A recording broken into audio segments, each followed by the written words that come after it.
ఇదైతే మహారాష్ట్ర విమాన ప్రమాదంలో మహారాష్ట్ర డిప్యూటీ సీఎం అజిత్ పవార్ మృతి చెందారని వార్త తెలిసిన తర్వాత ఒకసారిగా మహారాష్ట్ర ప్రజలే కాదు ప్రభుత్వమే కాదు దేశం మొత్తం కూడా దిగ్భ్రాంతి వ్యక్తం చేసినటువంటి సిచ్యువేషన్.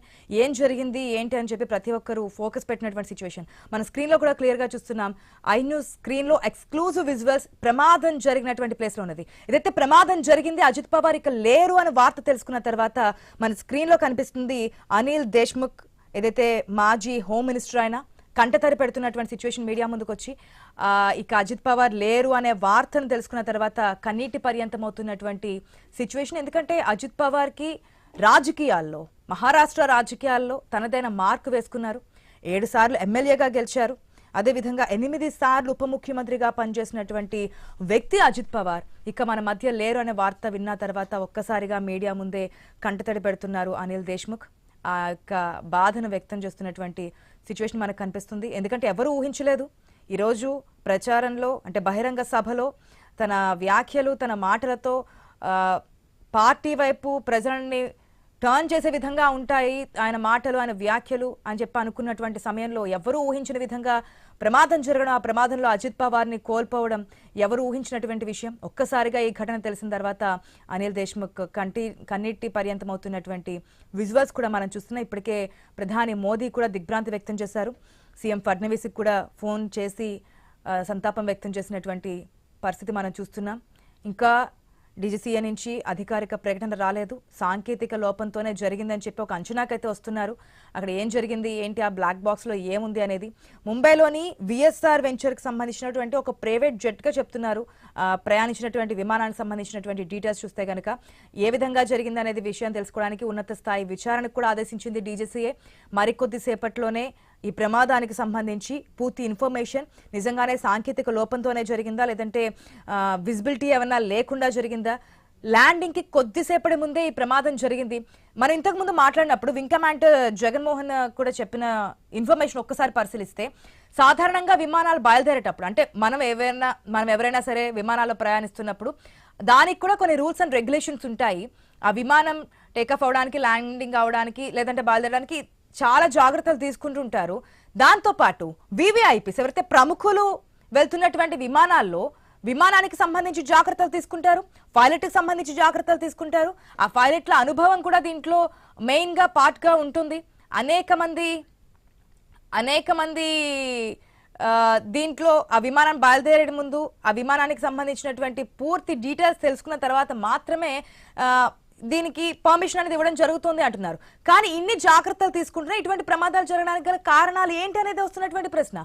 కాక్పిట్ లో ఏదైతే బ్లాక్ బాక్స్ లో ఉన్నటువంటి ఇన్ఫర్మేషన్ బయటకు వచ్చిన తర్వాత పైలట్ లాస్ట్ లో చెప్పినటువంటి మెసేజ్ ఏదైనా ఉందా, ఆ మెసేజ్ తెలిసిన తర్వాత ఒకవేళ ఎమర్జెన్సీ ల్యాండింగ్ చేస్తున్నప్పుడే ఈ ఫ్లైట్ క్రాష్ అయిందా లేదంటే ఇంకేదైనా కోణాలు ఉన్నాయా, ఇవన్నీ కూడా మనకి కొద్దిసేపట్లోనే తెలిసే అవకాశం అయితే ఉంది.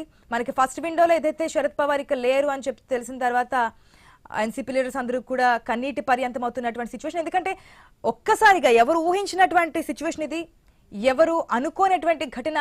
గతంలో మనం చూసాము ఉమ్మడి రాష్ట్రంగా ఉన్నప్పుడు YS Rajasekhara Reddy flight crash అవ్వడం వల్ల చనిపోయినప్పుడు కూడా ఈ విధంగానే మనము ప్రజలందరూ కూడా బాధాతప్త హృదయాలతో ఏ విధంగా కన్నీటి పర్యంతం అయ్యారు చూసాం. ఇప్పుడు అజిత్ పవార్ విషయంలో కూడా సభకి హాజరవుతారు, మరికొద్ది నిమిషాల్లోనే ఆయన స్పీచ్ మనం వింటాం అనుకున్నటువంటి సమయంలోనే ఒక్కసారిగా ఇక లేరు అనే వార్తను ఎవరు జీర్ణించుకోలేకపోతున్నారు. అందరూ కూడా బాధాతప్త హృదయాలతో కన్నీటి పర్యంతం అవుతున్నటువంటి విషాద ఛాయలు మనకి ఫస్ట్ విండోలో కనిపిస్తున్నాయి. ఇప్పటికే బారామతికి అయితే పవార్ కుటుంబ సభ్యులు చేరుకుంటున్నారు. మహారాష్ట్ర సీఎం ఫడ్నవీస్తో మాట్లాడారు ప్రధాని మోదీ, అదేవిధంగా అమిత్ షా కూడా. 250 के करीब लोग गए थे, एक आदमी बचा था। और फिर अजीत पवार जो मुख्यमंत्री हैं निश्चित रूप से बहुत ही दुर्भाग्यपूर्ण है, अफसोसजनक है। मेरा तो निवेदन है कि जो भी हवाई यात्राएं हैं उनकी सिक्योरिटी और सुरक्षा जांच होनी चाहिए और इसका भी होना चाहिए कि 5 लोगों का छोटा प्लेन भी इस तरह से क्रैश हो जाना बहुत दुखद घटना है। सिक्योरिटी का जांच होना चाहिए। पवार जी का अचानक निधन होना ये महाराष्ट्र की राजनीति का बहुत बड़ा नुकसान है, महाराष्ट्र की जनता का बहुत बड़ा नुकसान है। अजीत दादा बहुत बड़े संघर्षशील नेता थे, बहुत बड़े एडमिनिस्ट्रेटर थे विकास के लिए उन्होंने महायुति ज्वाइन की थी और लगातार उन्होंने डिप्टी सीएम पद पर बहुत अच्छा काम किया था। और जिला पंचायत के चुनाव में मतलब जो जिस तरह मतलब वो प्रचार के लिए जा रहे थे और वहाँ विमान का जो क्रैश हुआ है उससे महाराष्ट्र का भारी नुकसान हुआ है और हम सब लोग अभी उनके अंत्य संस्कार के लिए जा रहे हैं। तो ये बहुत बड़ा नुकसान हमारे महाराष्ट्र का हुआ है। परिवारजनों से आपकी बात हुई है क्या? नहीं, अभी तो बात नहीं हुई। अभी तो परिवार तो अभी जिनकी सुमित्रा पवार और सुप्रिया सुले मतलब वहाँ जा रहे हैं, हम भी जा रहे हैं। तो मतलब ये बहुत बड़ा नुकसान हुआ है और एक बहुत ही अच्छे नेता को हमने खो दिया है।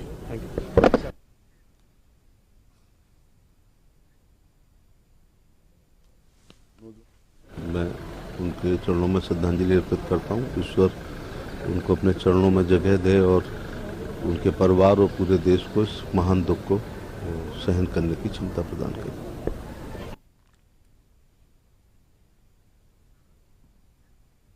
ప్రతి ఒక్కరూ అజిత్ పవార్ ఇక లేరు అన్న వార్త తెలిసిన తర్వాత సంతాపం తెలియజేస్తున్నటువంటి పరిస్థితి మనం చూస్తున్నాం.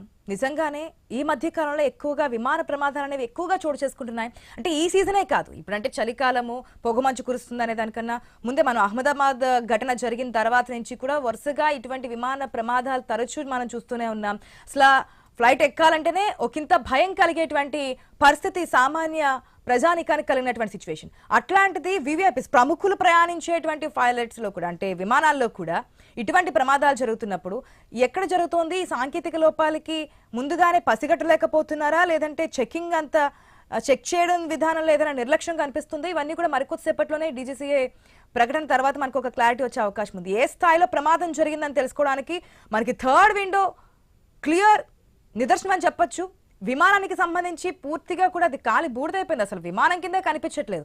బయలుదేరక ముందు ఉన్నటువంటి విమానం విజువల్స్ మనం చూస్తాం, ఏదైతే ప్రమాదం జరిగిన తర్వాత ఉన్నటువంటి పరిస్థితిని మనం చూస్తున్నాం. ఆ విజువల్స్ చూస్తేనే మనం అర్థమవుతోంది ఏ స్థాయిలో ప్రమాదం జరిగిందనేది. ప్రయాణి